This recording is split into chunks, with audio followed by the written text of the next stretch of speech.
Síndrome coronario agudo.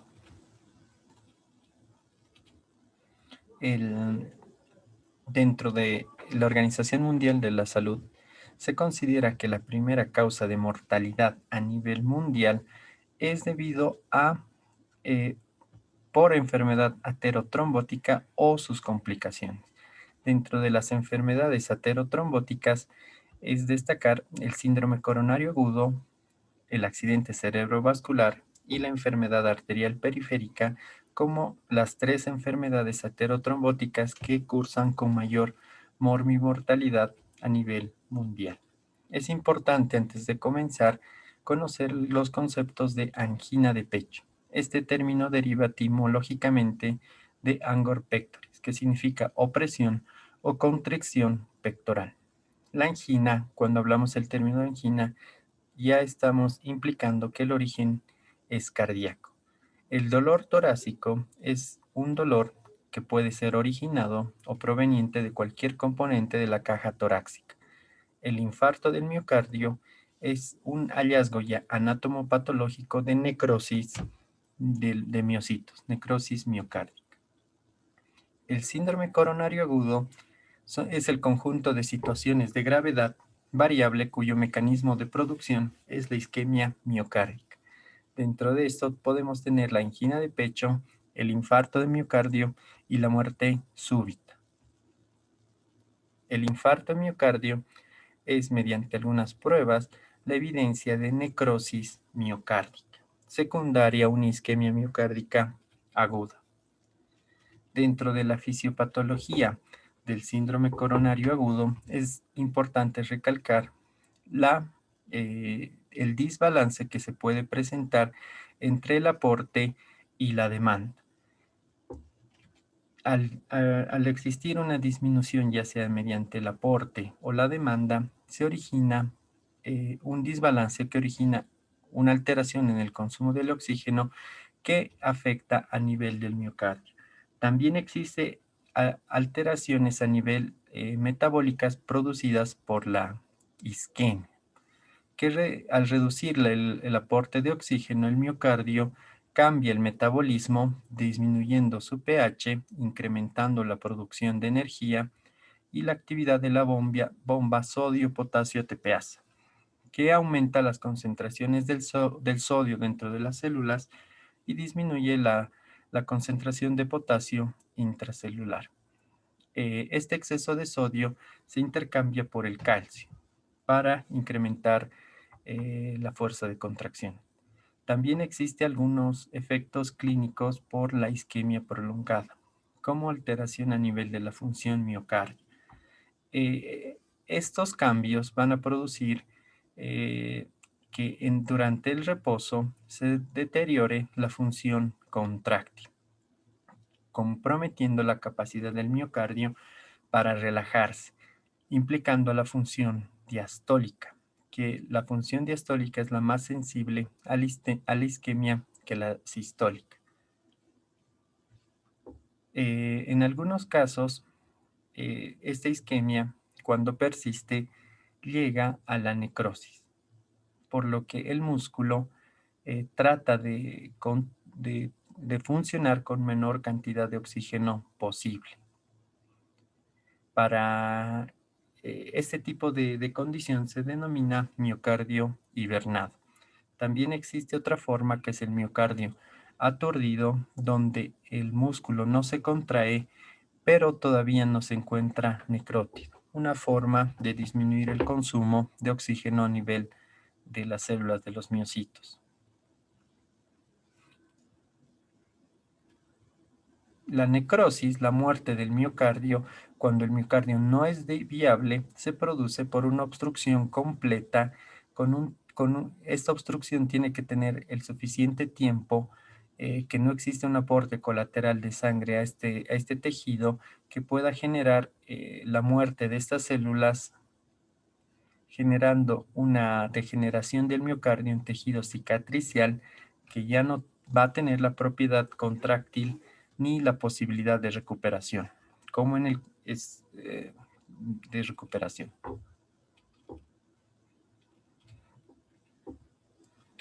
Es muy importante siempre recordar que una de las primeras causas de este síndrome coronario es la enfermedad aterotrombótica. También puede existir otro tipo de variedad de este síndrome coronario producido por un vasoespasmo o que exista un desequilibrio entre el aporte y la demanda. También puede existir un desequilibrio entre el aporte y la demanda por un incremento en el consumo. Uno de los ejemplos en este caso puede ser una taquicardia, donde al no existir enfermedad coronaria puede ocurrir un proceso de isquemia por el aumento de la demanda, por el incremento en la frecuencia cardíaca. Dentro de los determinantes de la frecuencia, dentro de los determinantes de la demanda a nivel miocárdico, se encuentra la contracción cardíaca, la frecuencia cardíaca, la presión arterial y el llenado ventricular. En relación a la oferta, estamos hablando de la permeabilidad y la dilatación coronaria. La afectación más frecuente a nivel de la oferta es la enfermedad arterial coronaria.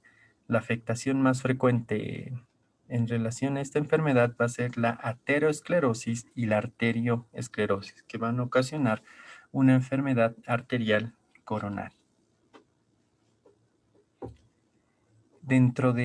Cuando existe una elevación del segmento ST, generalmente se habla que la obstrucción de la arteria coronaria fue completa. Cuando existe una obstrucción parcial, generalmente se habla de un síndrome coronario sin elevación del segmento ST, una angina inestable. Característicamente, dentro del espectro de la enfermedad arterial coronaria, es muy importante recordar que estas son producidas por placas, las placas ateroscleróticas. Estas placas pueden considerarse vulnerables cuando el mayor contenido de ellos es un material lipídico. Una placa vulnerable es cuando existe una alta cantidad de macrófagos con un alto contenido lipídico con una capa fibrosa delgada. Estas placas generalmente tienen mayor predisposición a erosionarse o romperse y son las que son más frecuentes en la angina inestable y en el síndrome coronario agudo con elevación del segmento ST. Mientras que en los pacientes que presentan una angina estable, las placas tienen un bajo riesgo de rotura. En estas placas, el tejido fibroso que circunda el tejido lipídico es más grueso y su cápsula fibrosa impide que exista una erosión a nivel de esta placa. Entonces, la placa vulnerable se caracteriza por tener un núcleo lipídico, macrófagos cargados con colesterol, con material lipídico y una capa fibrosa fina. El síntoma principal por el que van a acudir las personas va a ser por el dolor torácico. El dolor torácico es la segunda causa de consulta a nivel de los servicios de emergencias. Tiene un gran espectro clínico. Se debe realizar una rápida diferenciación si el dolor es sugerente de origen isquémico o no. Existe varias patologías que pueden originar un dolor torácico y que pueden originarse un dolor referido en distintas posiciones del tórax o a nivel abdominal. Es importante realizar una adecuada anamnesis y una adecuada diferenciación de qué pacientes con dolor torácico tienen una mayor propensión a cursar con un infarto. Para este motivo es importante realizar una detallada anamnesis para tener el cuadro de una angina o no. Es importante reconocer todas las características de este dolor. La aparición, generalmente el dolor torácico de origen isquémico se desencadena posterior a esfuerzo físico. La mayor parte de los casos va a ser después a un esfuerzo físico. La localización es importante recordar el área de la corbata o el área retroesternal. La localización del dolor va a ser en el área retroesternal. Generalmente el dolor es un dolor intenso. El paciente incluso puede referir una sensación de muerte. El carácter, el tipo de dolor más frecuentemente referido va a ser un dolor opresivo. El paciente va a sentir una sensación de pesadez, como si sintiera un gran peso apoyado sobre la parte anterior del tórax. Es un dolor opresivo. En algunas ocasiones puede ser un dolor lancinante o pungitivo. Generalmente es un dolor sordo. Eso significa que no es fácilmente identificable. Como se ve en esta imagen en la figura D, cuando existe un dolor localizable, la frecuencia de que sea un síndrome coronario es menor. Es más frecuente cuando el dolor es difuso, sordo. Es por eso que a esto, cuando una persona se queja de un dolor torácico en el centro del pecho, en el área retroesternal, con la mano abierta, es el signo de Levin, que es uno de los signos clásicos definidos por una angina de pecho, que es uno de los hallazgos clínicos que nos pueden orientar a este síntoma. En relación a la irradiación, uno de los lugares más frecuentemente irradiados es a nivel del hombro, especialmente el hombro izquierdo y el brazo izquierdo. También el borde cubital del brazo y antebrazo de esta extremidad. Aunque este dolor se puede irradiar a nivel del cuello, a nivel mandibular y a nivel de epigastrio. Dentro de los factores que pueden acompañar este dolor anginoso, se habla del cortejo neurovegetativo, caracterizado por sudoración, náuseas, mareos. Y del factor que atenúa este dolor es el reposo.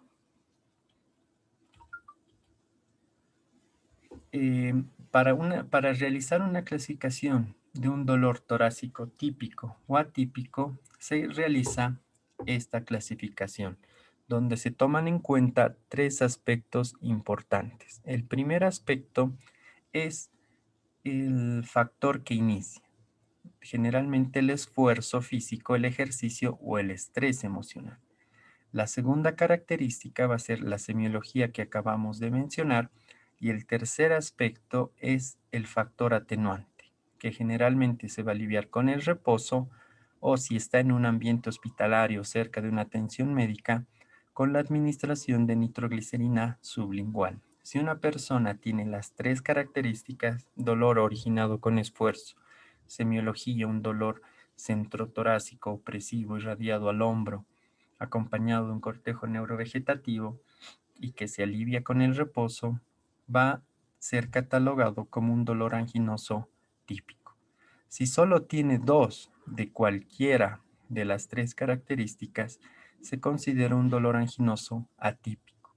Si tiene una o ninguna de esas tres características, se considera un dolor torácico no cardíaco. Dentro del dolor torácico atípico,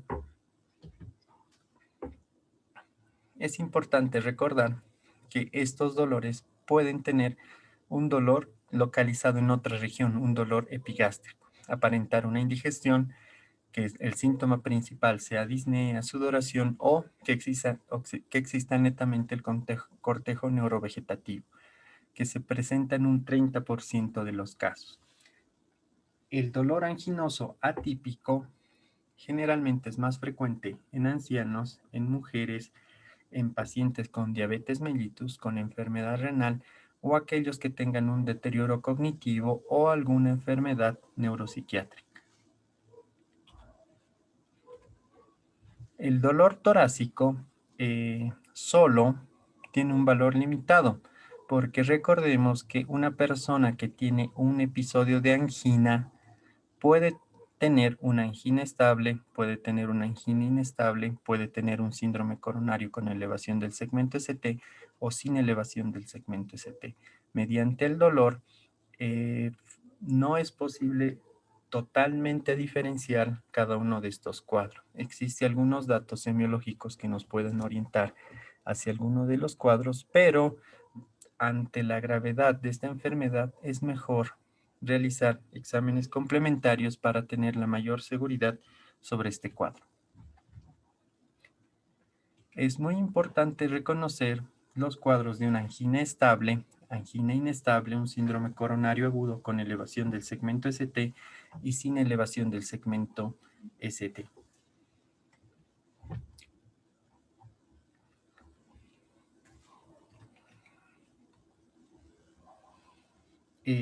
Es importante reconocer que todos estos procesos generalmente están antecedidos por una enfermedad arterial coronaria, una arterioesclerosis. Como habíamos comentado, la formación de la placa de ateroma es muy importante. Una placa de ateroma vulnerable es más susceptible a ruptura y se caracteriza por una capa fina, con un alto contenido de macrófagos contenidos con lípidos. Dentro del porcentaje para considerar una placa de ateroma obstructiva, este debe ser mayor al 70% de la luz de la arteria coronaria. Cuando tiene menor porcentaje, generalmente es una enfermedad aterosclerótica no obstructiva, que eso es muy frecuente en personas con angina estable, pacientes con placa de ateroma que no tiene susceptibilidad a una rotura y que por cualquier desbalance ocasionan episodios de isquemia. Pero estos episodios de isquemia se van a manifestar con una angina, eh, con un dolor anginoso, pero que esta isquemia no va a progresar a la necrosis. Mientras que en las personas que presenten una rotura de la placa y esta rotura ya sea parcial o total, pueden ingresar a un cuadro de un síndrome coronario agudo. Si la obstrucción es total, a un síndrome coronario con elevación del segmento ST, que generalmente va a tener una afectación transmural. Y aquellos que cursen con un cuadro de síndrome coronario sin elevación del segmento ST, que se va a caracterizar por un infradesnivel del segmento ST y que van a tener una afectación a nivel del subendocardio. Es muy importante diferenciar todas estas fases de la cardiopatía isquémica para brindar al paciente el tratamiento adecuado.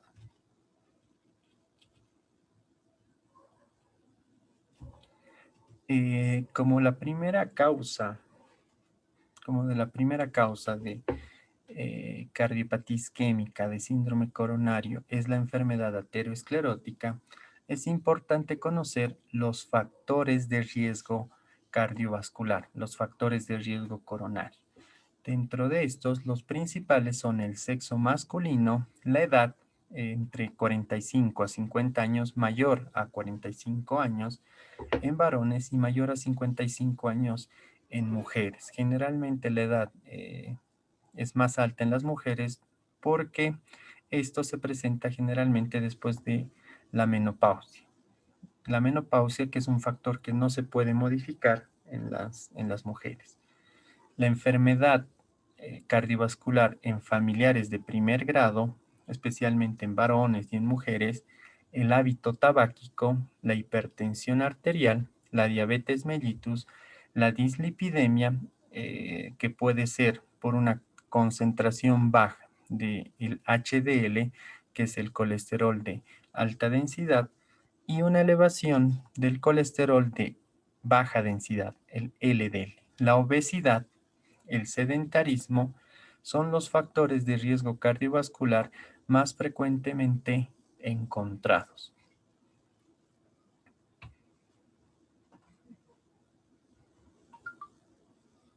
En relación al alcohol, el alcohol tiene un efecto doble.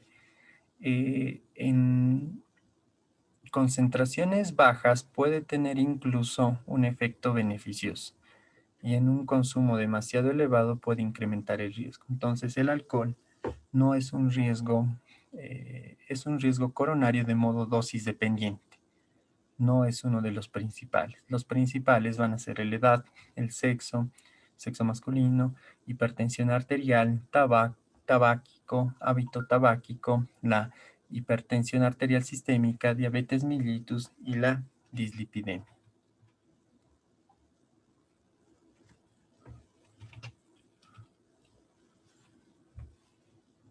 También es importante indagar la historia de la enfermedad familiar si presentaron un cuadro de un síndrome coronario agudo.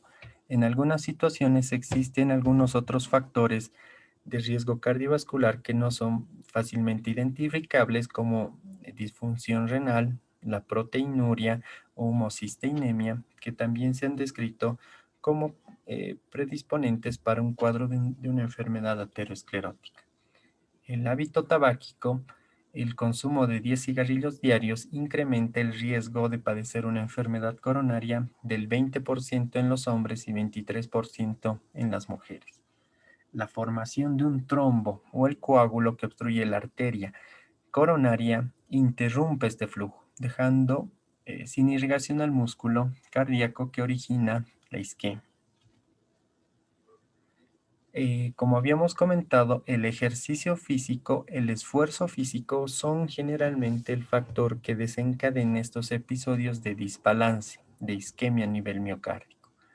Pero también es importante recordar que en pacientes que se encuentran internados, hospitalizados o que cursen con alguna de estas afectaciones, también se pueden considerar como mecanismos que desencadenen estos cuadros, como anemia aguda, infecciones, especialmente las neumonías, inflamación, fiebre y trastornos metabólicos de compensaciones en la diabetes, cuadros metabólicos que pueden originar también un desbalance, originando isquemia y en algunos casos desencadenando un síndrome coronario agudo.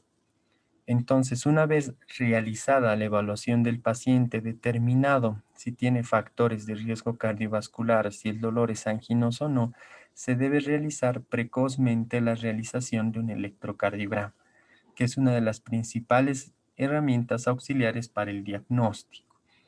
Es importante reconocer que este periodo de isquemia es evolutivo.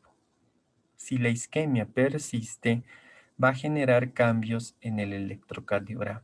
Si la isquemia ha sido transitoria, generalmente no va a cambiar nada y el electrocardiograma puede ser normal. Es importante tener un electrocardiograma antes de los 10 minutos. Se debe ir a analizar directamente el segmento ST y la onda T buscando los cambios específicos en relación a estos segmentos. Algunas situaciones en especial es el bloqueo de la rama izquierda, el bloqueo de la rama derecha, portador de marcapaso y infartos de localización no habitual, como el infarto del ventrículo derecho o de cara posterior. Que en estas situaciones, estas 4 situaciones en especial, el electrocardiograma se debe analizar con mayor detalle. Es importante reconocer que la irrigación cardíaca está dada por las arterias coronarias. Estas arterias coronarias son las primeras ramas de la aorta ascendente. La coronaria izquierda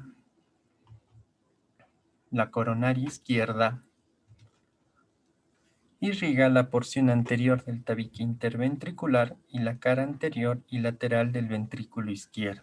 Nace del seno de Valsalva izquierdo y se va a bifurcar en 2 ramas principales: la arteria descendente anterior y la arteria circunfleja.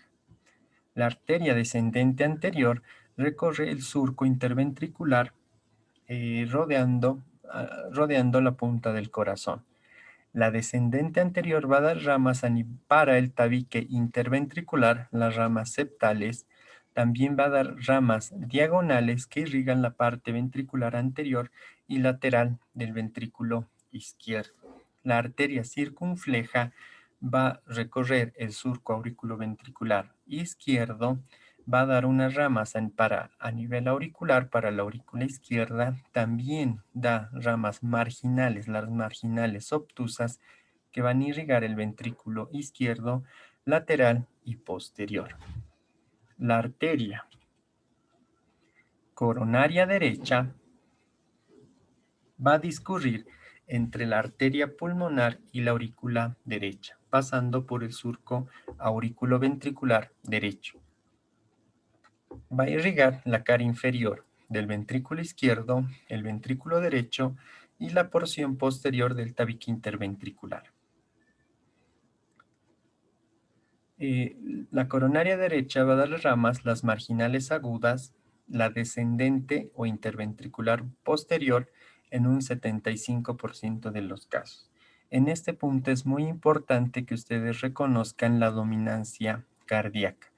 La dominancia cardíaca está relacionada por la arteria coronaria que dé la arteria descendente posterior o también denominada interventricular posterior. Por ejemplo, si yo tengo la anatomía cardíaca y la descendente posterior se encuentra originado por la arteria coronaria izquierda, ese corazón tiene una dominancia izquierda. Si la descendente posterior o interventricular posterior es originada por una rama de la coronaria derecha, ese corazón tiene una dominancia derecha. Esto nos permite identificar en el electrocardiograma las caras o áreas contiguas. Por ejemplo, la cara lateral alta, cuando nosotros sospechamos de una afectación en esta cara, nosotros debemos evidenciar cambios electrocardiográficos en la derivación 1 y ABL.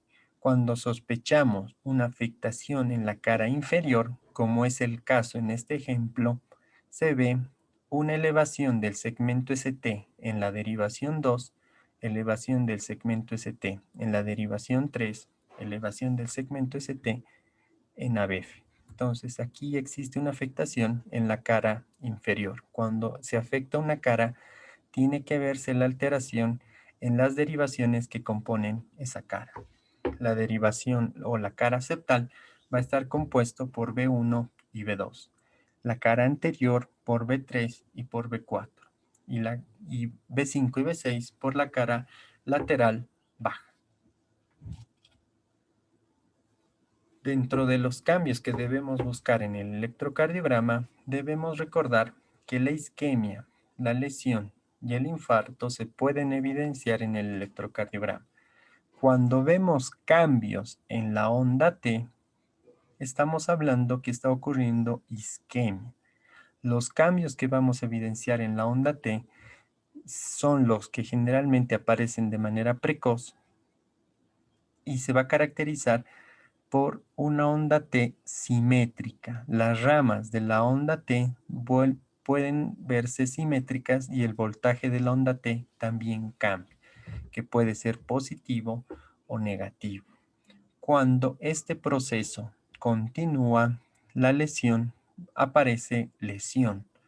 Estamos hablando de lesión cuando existe cambios del segmento ST. Es importante recordar que cuando el músculo cardíaco se encuentra en fase de isquemia o de lesión, los cambios pueden ser reversibles o todavía no son definitivos, como en el caso de un infarto, donde la muerte de los miocitos ya no se puede recuperar.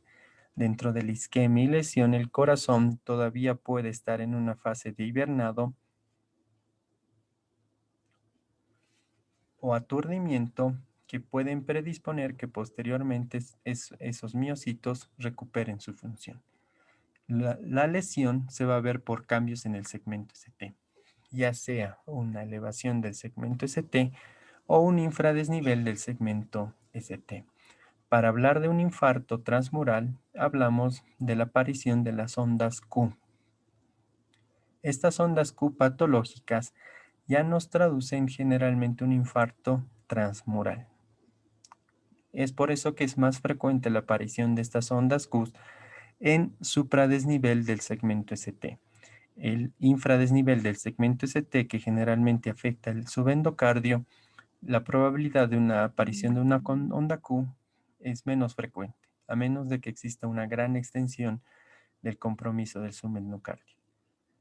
Después de todo este proceso, el corazón va a retomar y se va a quedar como una secuela, como una cicatriz, la onda Q persistente. Entonces, para el diagnóstico siempre es importante identificar el dolor torácico, reconocer si este es un dolor torácico típico o atípico, la realización de una adecuada anamnesis y también evaluar los factores de riesgo cardiovascular, la realización de un examen clínico y la realización de un electrocardiograma. Este electrocardiograma se debe evaluar los cambios en el segmento ST y la onda T, y también se debe pedir las pruebas de laboratorio. Dentro de estas pruebas de laboratorio se pueden pedir pruebas como el perfil lipídico, la glicemia, el hemograma, creatinina, electrolitos, pero es muy importante que solicitar pruebas que evalúen isquemia a nivel del músculo cardíaco. La más sensible es la troponina. También se puede utilizar la CPK-MB, que es la creatinfosfoquinasa fracción mioglobina.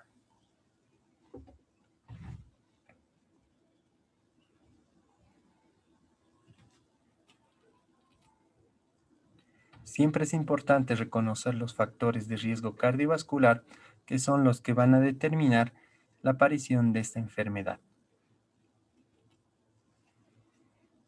Una vez realizado este proceso diagnóstico, podemos llegar a la conclusión de si se encuentra en una angina inestable, un infarto de miocardio sin elevación del segmento ST o un infarto de miocardio con elevación del segmento ST.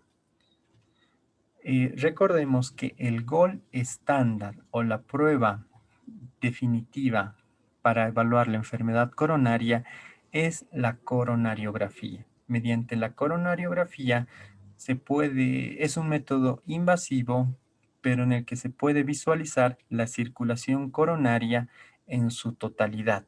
Se inyecta un medio de contraste. Mediante fluoroscopía se puede evidenciar la anatomía de las arterias coronarias, se evalúa si existe alguna obstrucción de la luz de estas arterias.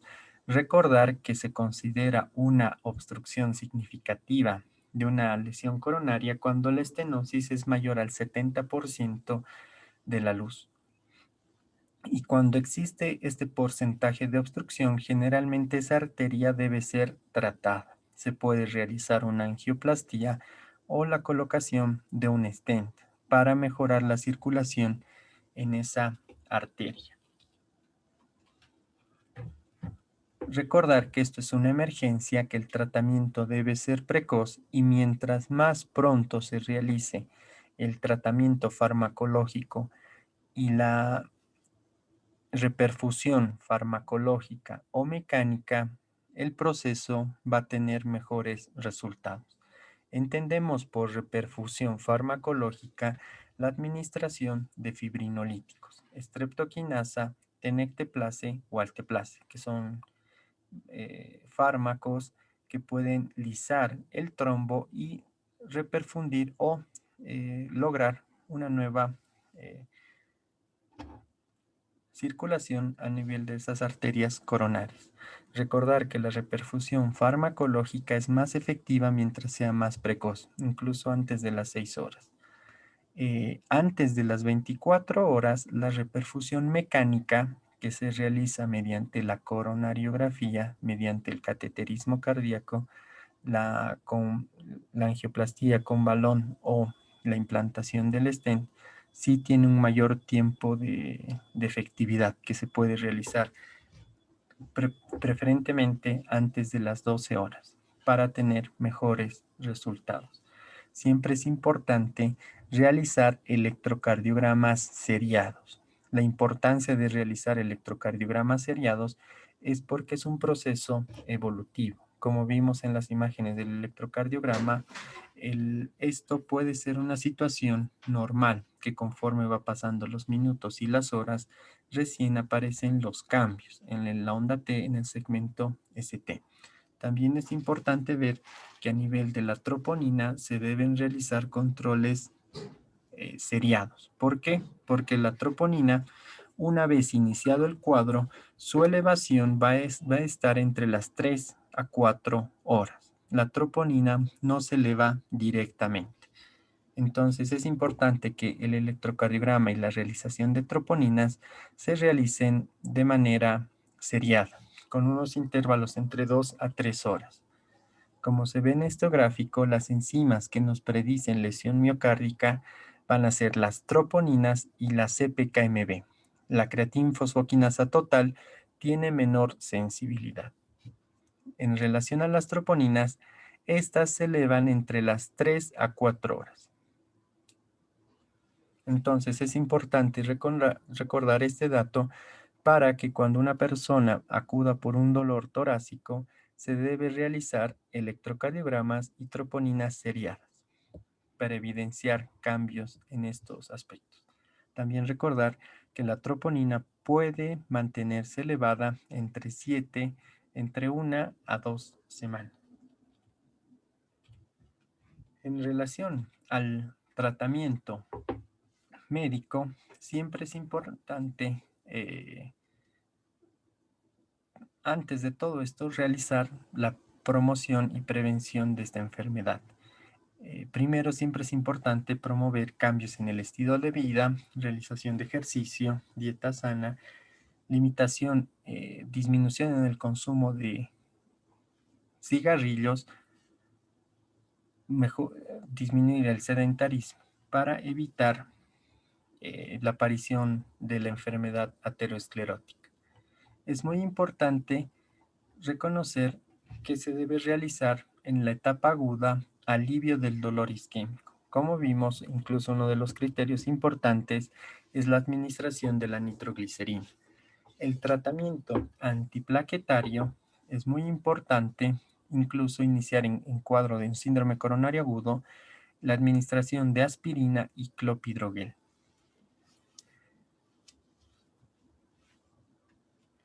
También es importante el uso de los IECAS para inhibir el remodelado cardíaco. También es muy indicado en pacientes que tengan proteinuria, diabetes mellitus, hipertensión arterial sistémica. Los beta bloqueantes también se utilizan como medicamentos antianginosos para mejorar y que además mejoran la supervivencia en estos pacientes. También en algunos casos utilizados como antianginosos se utilizan los medicamentos calcio antagonistas. Tanto el verapamilo como el diltiazem disminuyen la frecuencia cardíaca, disminuyendo los episodios de angina y además mejora el pronóstico en este tipo de pacientes. Pero no deben asociarse calcio antagonistas con beta bloqueantes, ya que tienen un efecto similar en la reducción de la angina y de disminuir la isquemia. Las estatinas tienen una reducción en la instauración de una enfermedad arteriosclerótica y de su mortalidad. Tienen un efecto antiinflamatorio y antitrombótico, además del efecto conocido en relación al colesterol.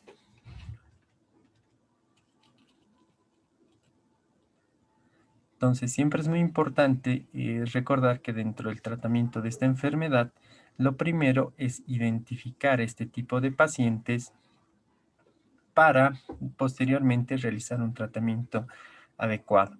Es muy importante recordar que el tratamiento de elección en pacientes que tengan una obstrucción total o importante mayor al 70% de las arterias coronarias es la realización de una coronariografía y una revascularización percutánea o mecánica, que mediante la angioplastía coronaria transluminal percutánea, que consiste en introducir a través de una arteria periférica un catéter que logra que se evidencie dónde se encuentra la obstrucción, se inyecta el contraste y además que permite abrir mediante un balón o dilatar esta parte estenótica. También eh, el tratamiento farmacológico precoz, la administración de la aspirina agregado con el clopidogrel en dosis de ataque conjuntamente con atorvastatina mejoran la sobrevida.